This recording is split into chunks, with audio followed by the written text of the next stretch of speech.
Hi, I am Dr. Tushar Munali, consultant pain physician at Elevate Pain, Spine and Regenerative Center, Bangalore.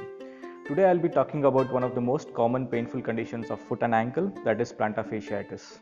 The plantar fascia is a thick cord-like or web-like ligament which connects the heel to your front of the toes. So this plantar fascia acts as a support to your arch of the foot and it acts as a shock absorber.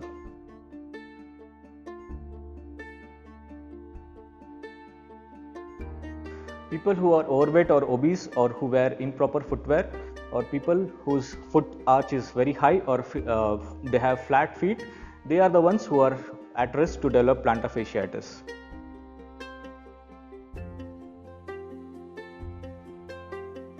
So the main symptom of plantar fasciitis is pain at the bottom of the heel or sometimes even at the midfoot, and this pain is usually sharp and stabbing kind of pain.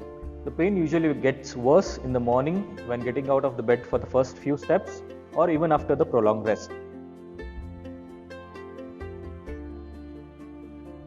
To diagnose plantar fasciitis, we note down the medical history of the patient and do clinical examination of the foot. In the clinical examination, when we stretch the plantar fascia or even put pressure on the plantar fascia, if the patient has pain, usually the culprit is plantar fascia and the diagnosis of plantar fasciitis is made.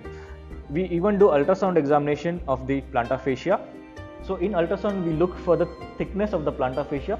So in this image, you can see this is a normal plantar fascia. And this image, you can see thickening of the plantar fascia. So I'll just explain about the ultrasound picture here. So this is the calcaneum or the heel bone, both the sides. This is the symptomatic side, this is the asymptomatic side.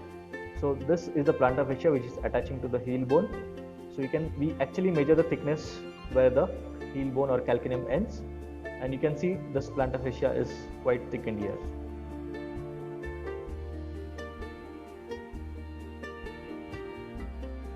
Most of the patients respond to the conservative treatment, which is rest, ice pack, medicines, anti-inflammatory medicines, stretching and strengthening of the plantar fascia.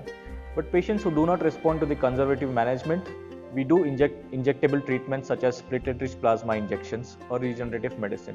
The aim of regenerative medicine in plantar fasciitis is not only to treat the symptom but also to cause a healing of the plantar fascia. The platelet has the proteins which are called the growth factors, and they help in the healing or restoring the strength of the plantar fascia. So after this PRP injection, we immobilize the patient with a pneumatic air boot cast for a few weeks, and after a few weeks we start the physical medical rehabilitation, which includes stretching and strengthening of the plantar fascia.